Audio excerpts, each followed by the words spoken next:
Hello मेरे प्यारे बच्चों, कैसे हैं आप सब। आशा करते हैं आप सब अच्छे होंगे। तो बच्चों शुरू करते हैं कक्षा 5 संस्कृत का अध्याय नंबर 8। हमारे अध्याय का नाम है बच्चों निर्धनय धनपालय, यानी कि गरीब धनपाल। ये एक गरीब आदमी होता है धनपाल, उसकी स्टोरी है बच्चों, ध्यान से सुनेंगे सभी। एकस्मिन् ग्रामे कश्चित् निर्धनः युवक आसीत्। एकस्मिन् ग्रामे यानी कि एक गांव में कौन रहता था बच्चों? एक निर्धन युवक रहता था, आसीत था। तस्य नाम धनपाल आसीत। तस्य यानी कि उसका नाम है, नाम धनपाल है, धनपाल आसीत था, उसका नाम क्या था बच्चों? धनपाल था। सह वह प्रतिदिनम भिक्षाय ग्रामम ग्रामम प्रति भ्रमति स्म है। वो प्रतिदिन क्या करता था बच्चों? गांव गांव जाकर, गांव गांव में घूमकर भिक्षा मांगता था। भिक्षायाम प्राप्त सक्तु भी तस्य घटय पूर्ण अभवत। जब वो गांव गांव भिक्षा मांगता था बच्चों, तो वहां से वह क्या करता था? वो सख्तु इकट्ठा करता था और उसे अपने घड़े में भर देता था। सह घटनम नागदंते अवलंबे तस्य नीचे खटवायाम शयन करोति इसमें। और जो उसका घड़ा था बच्चों, वो उसके नीचे खाट बिछाकर शयनम करोति, खाट बिछाकर सोता था। शयन काले च निरंतरम एक दृष्टियाम घटम पश्यन्ति स्म। और शाम के समय वो निरंतर एक लगातार दृष्टम घटम पश्यन्ति स्म, यानी कि पश्यन्ति देख रहा था घड़े को और सोच रहा था। सह एक दिया रात्रो एवं अचिंत्यंत। एक रात को नहीं, वो क्या करता था बच्चों? घड़े के नीचे अपनी खाट बिछाता था और शाम के समय उसको निहारता रहता था। सह एक दिया रात्रो, एक बार रात को, एवं अचिंत्यंत वह सोच रहा था, मम अयम घटय सक्तु भी पूर्ण आसीत, कि मेरा जो घड़ा है ये सत्तों से भर गया है।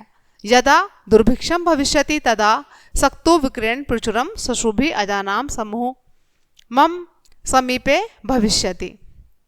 कि अगर कभी को अकाल पड़ गया तो जो मेरा घड़ा सक्तों से भरा हुआ है मैं उसको बेच दूंगा और मेरे पास बहुत सा धन हो जाएगा।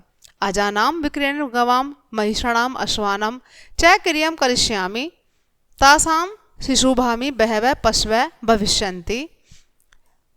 और जब मेरे पास बहुत सा धन इकट्ठा हो जाएगा तो मैं उससे क्या करूँगा कि मैं वहाँ से 2 बकरियाँ खरीदूंगा और बकरियों को बेचकर उनसे क्या करूँगा बच्चों?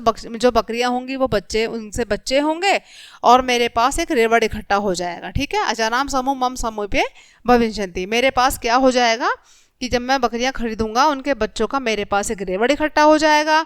अजानाम विक्रयणम, अजानाम यानी कि बकरियों को विक्रयण बेचकर मेरे पास महिषाणाम यानी कि भैंस, अश्वानाम यानी घोड़े, चैव क्रियम करिष्यामि और मेरे पास तशाम शिशु भी बहवः पशवः भविष्यन्ति और इन सब पशुओं को बेचकर मेरे पास बहुत सा धन इकट्ठा हो जाएगा। तेषाम विक्रयण मम पार्श्वे बहुनि धनानि। जब मैं इनको बेच दूंगा तो मेरे पास बहुत सा धन आ जाएगा।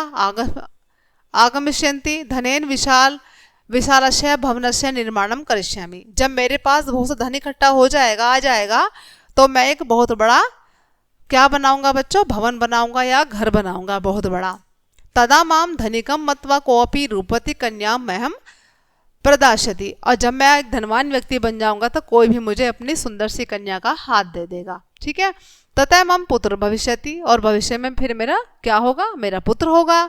तस्य नाम सोम शर्मा और उसका नाम क्या होगा? सोम शर्मा होगा। ऐसा वो सोच रहा था। ठीक है। इति करिष्यामि और वो ऐसा करेगा, वो वैसा करेगा। कदाचित क्रीडम सह पुत्र मम समीपम आगमिष्यामि। कभी कभी जब मेरा पुत्र खेलते हुए मेरे पास आएगा, तदा कपित अहम स्वपत्नी वदिष्यामि, तब मैं अपनी पत्नी से कहूँगा, अहम स्वपत्नी जो मैं अपनी पत्नी से वदिष्यामि कहूँगा, ग्रहणाम एव बालकम, यहाँ से इस बच्चे को ले जाओ। सा गृह कार्य संगलाम मम वचनम यदा न श्रोति। जब मेरी पत्नी घर के काम में संलग्न होगी या घर के काम में बिजी होगी, मम वचनम यदा न श्रोति और मेरे जो मैं कहूँगा उसको नहीं सुनेगी, तदा अहम पत्निया ऊपरी पादेन प्रहरश्यामि, तो मैं क्या करूँगा? अपनी पत्नी के ऊपर पैर से प्रहार करूँगा। एव स्वप्नेन प्रेरित सह पाद प्रारंभ अक्रोध। और सपने से प्रेरित होकर वो क्या करता है बच्चों? जैसा वो सोच रहा होता है सपने में, वैसे ही वो अपने पैर को जोर से मारता है, पैर से प्रहार करता है। तेन सक्तु पूरित घटय भूमो पतित भग्न च अभवत। जब वो पैर से प्रहार करता है बच्चों तो क्या होता है कि जो उसका शक्तों से भरा हुआ जो घड़ा होता है वो पैर से टूट जाता है। भग्न च भवत भग्नेन घटेन स एव तस्य मनोरथा अपि भग्ना एभवन।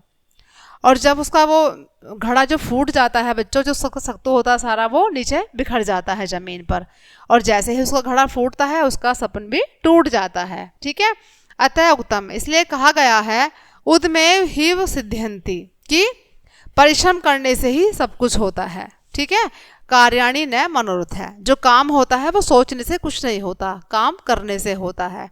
परिश्रम करने से ही सब कुछ होता है, बिना परिश्रम के सोचने से कुछ भी नहीं होता है। ठीक है बच्चों, तो ये थी हमारी आज की स्टोरी, हमारा पाठ निर्धन धनपाल।